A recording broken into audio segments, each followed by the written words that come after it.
क्या आपने कभी सोचा है कि अघोरी साधु अपने भोजन में मुर्दों का कच्चा मांस क्यों खाते हैं और मुर्दों के साथ शारीरिक संबंध बनाने से उनको क्या मिलता है? और सबसे रहस्यमयी बात है कि अघोरी महिला के पीरियड्स के दौरान ही उनके साथ शारीरिक संबंध बनाते हैं। अघोरी साधु श्मशान में रहकर ही साधना क्यों करते हैं, जहां बाकी लोग जाने से भी डरते हैं? अघोरी की मृत्यु के बाद उनका अंतिम संस्कार कैसे किया जाता है और महिला अघोरी अपना जीवन कैसे जीती है? आज हम आपको सच्चे अघोरी की पहचान से लेकर उनके इस रहस्यमयी जीवन के सभी पहलुओं पर ले जाएंगे, जिसे जानकर आप हैरान रह जाएंगे। यह डॉक्यूमेंट्री आपकी सोच को पूरी तरह बदल देगी।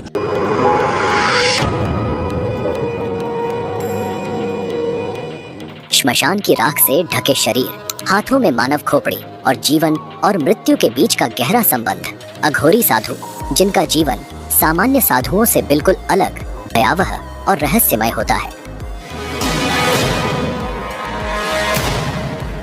श्मशान, जहां आम लोग जाने से भी डरते हैं, वहां ये साधु अपनी साधनाएं करते हैं, मृत्यु और आत्मा के गूढ़ रहस्यों को जानने के लिए। लेकिन क्या आप जानते हैं कि अघोरियों का जीवन सिर्फ साधना और ध्यान तक ही सीमित नहीं है? उनके अनुष्ठानों में शव भक्षण, तंत्र मंत्र और अजीबोगरीब शारीरिक क्रियाएं शामिल होती हैं, जो हमारी सोच से परे हैं। सदियों से इन साधुओं का जीवन, उनकी साधनाएं और उनकी चमत्कारी शक्तियों का रहस्य और भय से घिरी रही है। आज हम आपको अघोरी साधुओं की इस रहस्यमयी और गूढ़ दुनिया की गहराई तक लेकर चलेंगे, जहां जीवन और मृत्यु की सीमाएं धुंधली हो जाती हैं और मोक्ष प्राप्ति का मार्ग साधना की इस दुनिया में छिपा है।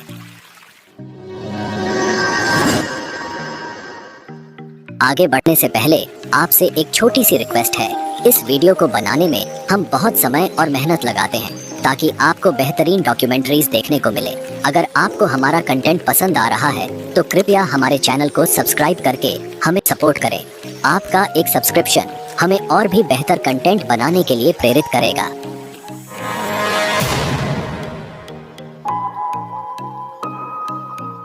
अघोरी साधु एक ऐसा नाम जो अपने आप में ही रहस्य और विचित्रता को समेटे हुए है। इनके जीवन का हर पहलू समाज की परंपराओं और नियमों से एकदम अलग और विपरीत होता है। श्मशान की राख से लिपटा हुआ शरीर, गले में हड्डियों की माला, हाथों में मानव खोपड़ी और उनकी आंखों में वो तेज जिसे देखकर कोई भी कांप उठे, और काले चोंगे में लिपटे ये साधु किसी रहस्यमयी दुनिया के प्रतीक प्रतीत होते हैं। अघोरी साधु अपने जीवन को साधारण मानव की धारणाओं से परे समझते हैं। जहां हम भोजन को पवित्र मानते हैं, वहीं अघोरी साधु शवों का मांस खाते हैं और मानव खोपड़ी, जिसे वे कपाल कहते हैं, उसमें भोजन करते हैं। यह उनके लिए कोई घृणास्पद कार्य नहीं है, बल्कि यह शिव के कपालधारी रूप का अनुसरण है। वे मानते हैं कि शिव का हर रूप पवित्र है, चाहे वह शव हो या मल, कुछ भी उनके लिए अपवित्र नहीं होता। ये अपने शरीर पर श्मशान की राख इसलिए लगाते हैं क्योंकि ये भगवान शिव का प्रतीक मानी जाती है, और इसके पीछे एक वैज्ञानिक पहलू भी है। राख में कैल्शियम, फास्फोरस और अन्य खनिज होते हैं जो त्वचा की बीमारियों से शरीर की सुरक्षा कर सकते हैं। उनके लिए माता काली और भगवान शिव का भैरव रूप ही उनके गुरु होते हैं, और जिस तरह भगवान शिव और माता काली मुंडों की माला पहनते हैं, अघोरी साधु भी मुर्दों की खोपड़ियों का हार पहनते हैं। अघोरी साधुओं का सबसे विवादास्पद पहलू है उनका यौन संबंधों को लेकर दृष्टिकोण। अघोरी साधु अन्य साधुओं की तरह ब्रह्मचर्य का पालन नहीं करते हैं। इनके अनुसार जीवन के हर पहलू को स्वीकार करना आवश्यक है, चाहे वह यौन संबंध हो या अन्य वर्जित कृत्य। जितना हम अघोरियों की रहस्यमयी दुनिया में गहराई से उतरते हैं, उतना ही हमें रहस्य और रोमांच का अनुभव होता है। राख से लिपटे हुए ये अघोरी साधु श्मशान घाट में मिले अधजले शवों का मांस खाते हैं, तो कभी शव के साथ यौन संबंध बनाते हैं। और यह सब वहीं नहीं रुकता, वे मासिक धर्म के दौरान जीवित महिलाओं के साथ भी शारीरिक संबंध बनाते हैं। यह जानकर आपके मन में सवाल जरूर उठेगा, आखिर ये साधु कैसे हो सकते हैं? समाज में साधुओं का ब्रह्मचर्य का पालन करना अनिवार्य माना जाता है, और अघोरी न तो ब्रह्मचर्य का पालन करते हैं और न ही इनका खान पान साधु संतों जैसा होता है। मांस और मदिरा का भोग लगाने वाले ये अघोरी शिव के पुजारी होने का दावा फिर क्यों करते हैं? श्वेताश्वतरोप उपनिषद में भगवान शिव को अघोरनाथ कहा गया है, और अघोरी बाबा भी शिव के इसी रूप की उपासना करते हैं। बाबा भैरवनाथ भी इनके आराध्य माने जाते हैं। शव के साथ यौन संबंध बनाने और मांस खाने के पीछे भी इनका तर्क अघोर पंथ की ही तरह शाश्वत है। तो शव के साथ यौन संबंध क्यों? अघोरी इस प्रचलित धारणा को स्वीकार करते हैं कि शव के साथ शारीरिक संबंध बनाना शिव और शक्ति की उपासना का एक तरीका है। उनका मानना है कि यदि इस क्रिया के दौरान उनका मन ईश्वर की भक्ति में लगा रहे तो यह साधना का सबसे ऊंचा स्तर होता है। मासिक धर्म में महिलाओं के साथ संबंध बनाने के पीछे भी एक मान्यता है। अघोरी ब्रह्मचर्य का पालन नहीं करते क्योंकि ये अपनी शक्तियों को जागृत करने के लिए कुछ विशेष परीक्षाओं से गुजरते हैं। ऐसी महिलाओं के साथ जिनका मासिक धर्म चल रहा हो, शारीरिक संबंध बनाना उनके लिए शक्ति प्राप्त करने का तरीका है। उनका मानना है कि अगर इस दौरान वे भगवान शिव में लीन रह जाते हैं तो उन्हें विशेष शक्ति की प्राप्ति होती है।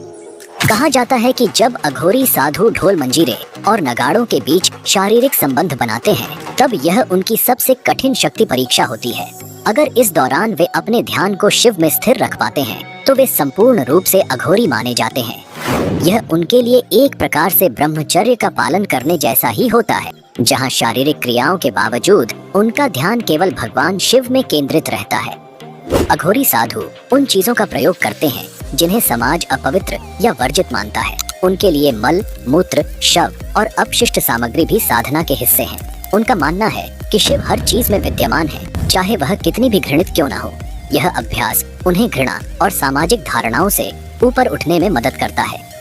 क्या आप अघोरी साधुओं के बारे में कुछ नया जानते हैं?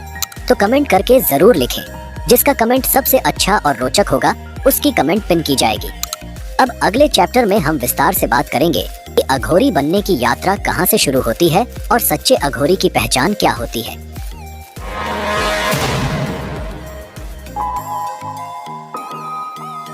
तो आपके मन में यह सवाल जरूर उठ रहा होगा कि आखिर एक सामान्य इंसान कैसे अघोरी साधु बनता है?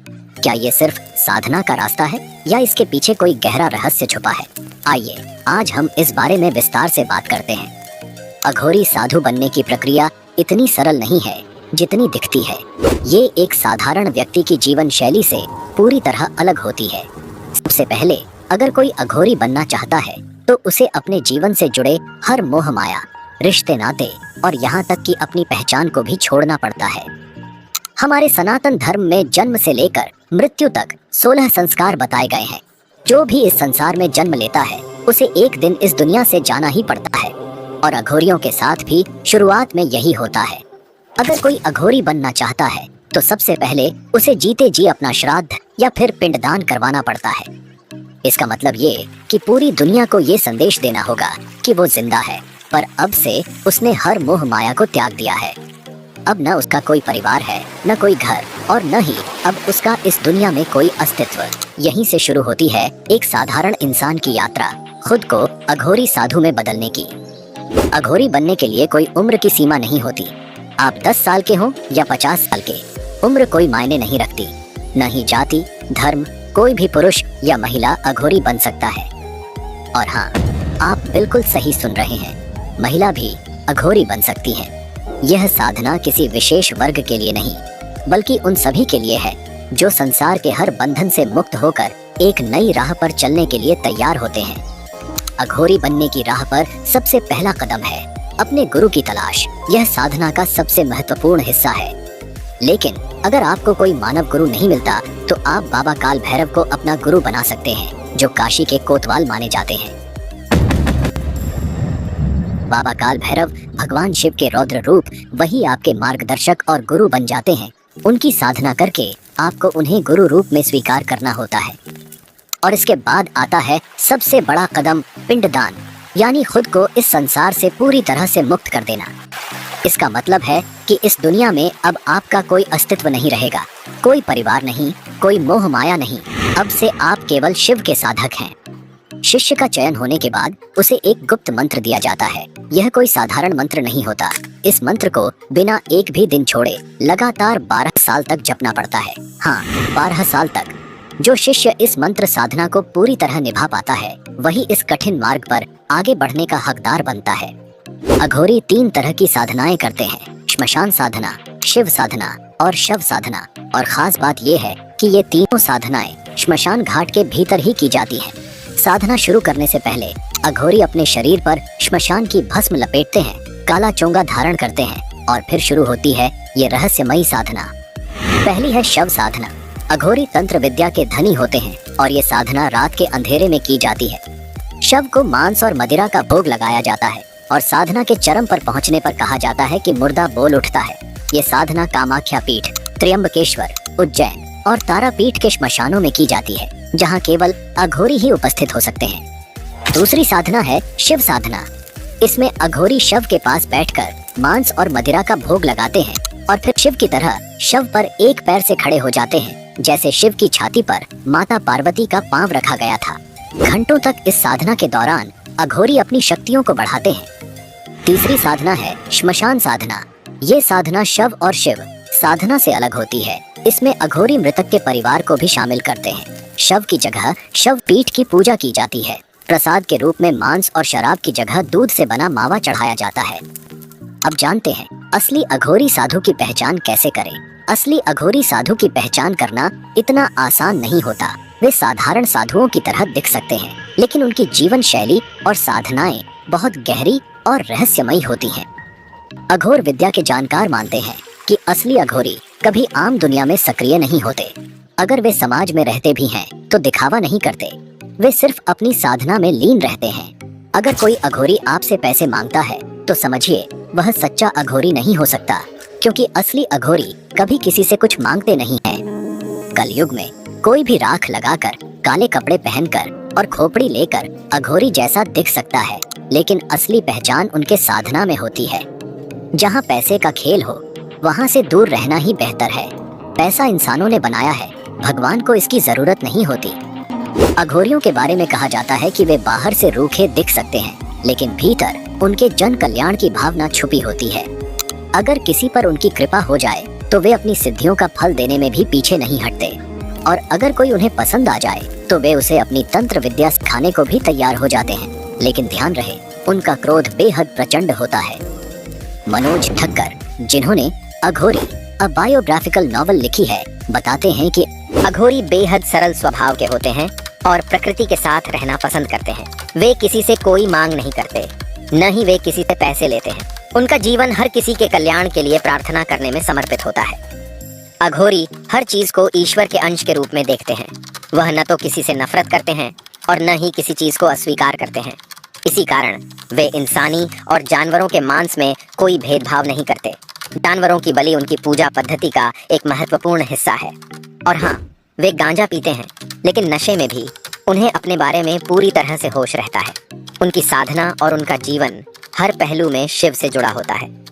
आपसे एक सवाल है, क्या आप कभी जीवन में ऐसे संत महात्मा या अघोरी साधु से मिले हैं जिसने आपको प्रभावित किया हो? तो अपने अनुभव और उस जगह का नाम कमेंट में लिखें। जिसका कमेंट सबसे अच्छा होगा, उन 5 लोगों की कमेंट अगली वीडियो में दिखाई जाएगी। आप जानते हैं कि अघोरी साधु का अंतिम संस्कार कैसे किया जाता है और उनके शव के साथ क्या होता है? अघोरियों का अंतिम संस्कार हिंदू धर्म की पारंपरिक विधियों से कुछ हद तक मेल खाता है, लेकिन इसमें कई अनूठी बातें भी शामिल होती हैं। जब कोई अघोरी मृत्यु को प्राप्त करता है तो उसका शरीर साधारण तरीकों से नहीं जलाया जाता। अधिकतर मामलों में अघोरी का अंतिम संस्कार श्मशान भूमि में गंगा या किसी पवित्र नदी के किनारे किया जाता है। मृत अघोरी के साथी उसके शव को या तो जला देते हैं, दफना देते हैं या उसे पवित्र नदी में प्रवाहित कर देते हैं। अघोरी कभी अपने साथी अघोरी के शव को नहीं खाते। कुछ अघोरी साधु अपनी अंतिम इच्छा के अनुसार अपने शरीर को गंगा में प्रवाहित करने या श्मशान भूमि में छोड़ने की बात कहते हैं। तो दोस्तों, इस तरह किया जाता है अघोरी साधुओं का अंतिम संस्कार।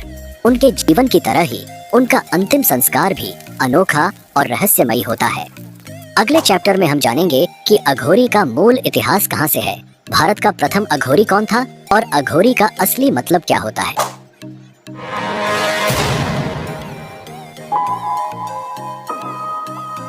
संस्कृत में अघोरी का मतलब है उजाले की ओर जाने वाला। ये शब्द इतना पवित्र और शक्तिशाली माना जाता है कि ये इंसान को हर बुराई से मुक्त करने की क्षमता रखता है। अघोरी साधुओं का इतिहास और उनकी उत्पत्ति एक ऐसा रहस्य है जो समय के साथ गहराई में डूबा हुआ है।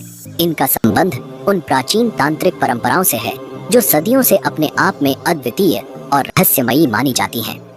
कहा जाता है कि 7वीं और 8वीं शताब्दी में अघोरी साधुओं की जड़ें कापालिक और कालामुख जैसे उग्र तांत्रिक संप्रदायों में समाई हुई हैं। यह वो साधु थे जो मानव खोपड़ी से भोजन करते थे और तांत्रिक अनुष्ठान में मांस और मदिरा का भोग लगाना, शवों की पूजा करना और मानव की बलि देना। इन्हीं परंपराओं से अघोरी साधुओं की उत्पत्ति मानी जाती है, जिन्होंने जीवन और मृत्यु के भेद को मिटाने की साधना की शुरुआत की। अघोरी शिव के अद्वितीय भक्त होते हैं। ये साधु शिव के भैरव रूप की पूजा करते हैं और अपने जीवन को मोक्ष की प्राप्ति के लिए समर्पित कर देते हैं। अघोर साधना की ये यात्रा बेहद कठिन और रहस्यमयी मानी जाती है। अघोरी साधु मानते हैं कि हर आत्मा परम शिव है और जीवन के अष्ट महापाश काम, क्रोध, लालच, नशा, भय और घृणा से परे होते हैं। वे अंधकार से शुरू करते हैं, फिर प्रकाश की ओर बढ़ते हैं और अंत में आत्मबोध को प्राप्त करते हैं। और इस साधना में अवधूत भगवान दत्तात्रेय को अघोर पंथ का मार्गदर्शक माना जाता है। तो हमारे मन में प्रश्न उठता है कि अघोर पंथ के प्रणेता कौन थे? अघोर साधना की उत्पत्ति का श्रेय स्वयं भगवान शिव को दिया जाता है, परंतु अघोरी परंपरा के पहले महान संत जिन्हें हम जानते हैं वो थे बाबा कीनाराम। अघोरी परंपरा को संगठित रूप देने का श्रेय जाता है बाबा कीनाराम को, जो अघोरी साधुओं के आदिगुरु माने जाते हैं। कहते हैं बाबा कीनाराम का जन्म 1658 में उत्तर प्रदेश के रामगढ़ गांव में एक क्षत्रिय परिवार में हुआ था। उनका जन्म भाद्रपद के चंद्र महीने के कृष्ण पक्ष की चतुर्दशी के दिन हुआ था, जिसे शिव पूजा के लिए शुभ माना जाता है। वे दांतों के पूरे सेट के साथ पैदा हुए थे, जो एक दुर्लभ घटना और आध्यात्मिक शक्ति का संकेत है। 17वीं शताब्दी में जन्मे बाबा कीनाराम को एक चमत्कारी संत के रूप में देखा जाता है, जिनका जीवन असाधारण घटनाओं से भरा हुआ था। कहा जाता है कि जन्म के 3 दिन बाद तक वे न रोए, न ही उन्होंने अपनी मां का दूध पिया। 3 दिव्य साधु, जिन्हें ब्रह्मा, विष्णु और महेश का अवतार माना गया, उनके पास आए और उनके कान में कुछ मंत्र फूंक दिए। तभी उन्होंने पहली बार रोना शुरू किया और अपनी मां का दूध पिया। ये घटना उनके दिव्य जीवन की शुरुआत मानी जाती है। बाबा कीनाराम का जीवन असाधारण था। कहते हैं वो 150 साल तक जीवित रहे और अघोर पंथ को मजबूत किया। बाबा कीनाराम, जिनमें कम उम्र से ही आध्यात्मिक झुकाव के गहरे लक्षण दिखाई दिए, मात्र 11 साल की उम्र में गुरु की तलाश में अपना घर छोड़कर निकल पड़े। अपनी खोज के दौरान बाबा कीनाराम भगवान दत्तात्रेय के शिष्य बाबा कालूराम से मिले, जिन्होंने उन्हें अघोर मार्ग में दीक्षित किया। बाबा कालूराम ने उन्हें अघोर शास्त्र के गहरे और रहस्यमयी सिद्धांतों से परिचित कराया। बाबा कीनाराम को जल्द ही इस साधना की गहराइयों का बोध हुआ और वे एक कुशल अघोरी साधक बन गए। बाबा कीनाराम की साधना तब और विशेष हो गई जब उन्हें अघोर साधना की देवी हिंगलाज माता का आशीर्वाद प्राप्त हुआ। बलूचिस्तान की एक गुफा में देवी हिंगलाज उनके सामने प्रकट हुई और बाबा कीनाराम को एक दिव्य मंत्र और एक खोपड़ी भेंट की। यह खोपड़ी अघोर साधना का प्रमुख प्रतीक बन गई और बाबा कीनाराम की साधना और भी शक्तिशाली हो गई। वाराणसी के क्रीम कुंड आश्रम की स्थापना कर उन्होंने इस परंपरा को संरक्षित किया। आज भी इस आश्रम में अघोरी साधु उनकी शिक्षाओं का पालन करते हैं और मान्यता है कि यहाँ की साधनाओं से अलौकिक शक्तियाँ प्राप्त होती हैं। अगले चैप्टर में हम अघोरी साधुओं की शक्ति और सिद्धि के बारे में जानेंगे। उनके पास ऐसी अलौकिक शक्ति और मंत्र होते हैं जिनसे वे सामान्य लोगों की इच्छाएं पूरी कर सकते हैं, जिन्हें जानकर आप भी सोचने पर मजबूर हो जाएंगे।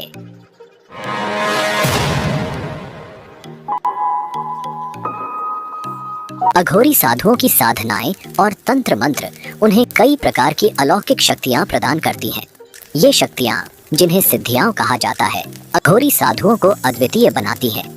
इन सिद्धियों के माध्यम से वे अपनी इंद्रियों, मानसिक शक्तियों और चेतना पर पूर्ण नियंत्रण प्राप्त करते हैं। आइए जानते हैं इन 6 प्रमुख शक्तियों के बारे में। सबसे पहले है इच्छित अवति शक्ति।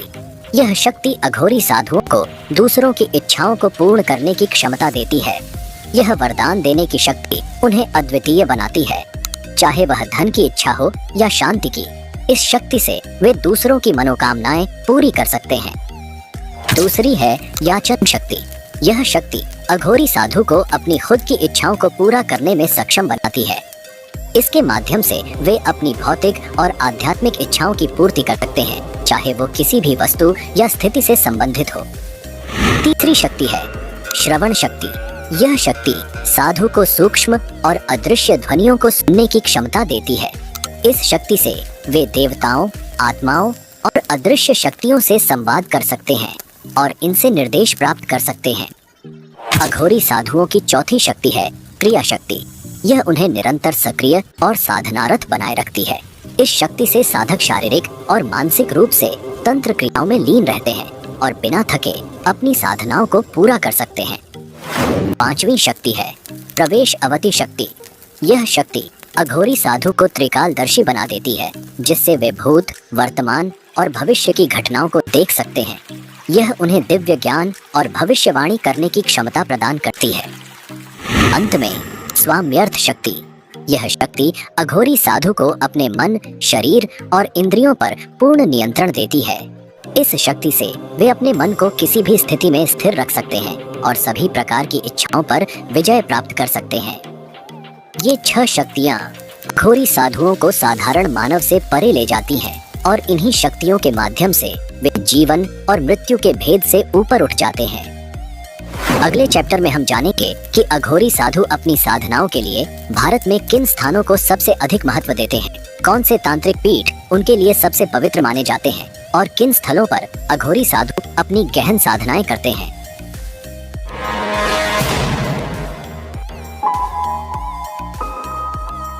बनारस का मणिकर्णिका घाट, जिसे महाश्मशान कहा जाता है, यहाँ दिन रात अंतिम संस्कार का सिलसिला चलता रहता है। मणिकर्णिका घाट को अघोरियों का विशेष स्थान माना जाता है। इसके पीछे प्रमुख कारण है बाबा विश्वनाथ का मंदिर और गंगा के 84 घाट, जहाँ अघोरी तांत्रिक गुप्त साधनाएं करते हैं। यह घाट सदियों से तंत्र साधनाओं का प्रमुख केंद्र रहा है। लेकिन बनारस के अलावा भारत और अन्य स्थानों पर भी अघोरी साधना के कई प्रमुख स्थल हैं। आइए जानते हैं उन कुछ प्रसिद्ध स्थानों के बारे में जहां अघोरी तंत्र साधना की गहरी जड़ें हैं। सबसे पहले बात करते हैं तारापीठ की। पश्चिम बंगाल में स्थित यह स्थान तांत्रिक साधनाओं के लिए प्रसिद्ध है। तारापीठ को तंत्र साधना के सबसे प्रमुख केंद्रों में से एक माना जाता है। यहाँ सती पार्वती की आंखें भगवान विष्णु के सुदर्शन चक्र से कटकर गिरी थीं। दूसरा महत्वपूर्ण स्थान है हिंगलाज धाम, जो वर्तमान में पाकिस्तान के बलूचिस्तान राज्य में स्थित है। हिंगलाज देवी का यह शक्तिपीठ हिंदू धर्म में अति पवित्र माना जाता है, जहाँ सती का सिरोभाग गिरा था। हिंगलाज माता को अघोरियों की कुलदेवी कहा जाता है। असम का कामाख्या देवी मंदिर भारत के प्रमुख शक्तिपीठों में से एक है। यह स्थान तंत्र साधना के लिए प्रसिद्ध है, जहां देवी सती का अंग गिरा था। यहां अघोरी तांत्रिक गुप्त सिद्धियां प्राप्त करने के लिए साधना करते हैं। यह स्थल अघोरियों के लिए अत्यधिक महत्व रखता है। इसके अलावा भारत में अघोरी साधनाओं के कई प्रमुख केंद्र हैं, जैसे चित्रकूट, जगन्नाथपुरी, कालीमठ और कोलकाता का काली मंदिर। नेपाल के काठमांडू में अघोर कुटी और त्र्यंबकेश्वर ज्योतिर्लिंग भी अघोरी साधकों के लिए बेहद महत्वपूर्ण स्थान माने जाते हैं। क्या आपके गांव या शहर में ऐसा कोई स्थान है जहां तांत्रिक साधना की जाती हो? अगर हाँ, तो कमेंट करके जरूर बताएं, ताकि दूसरे लोग भी इसके बारे में जान सकें। अगले अध्याय में हम जानेंगे कि अघोरी बाबा और नागा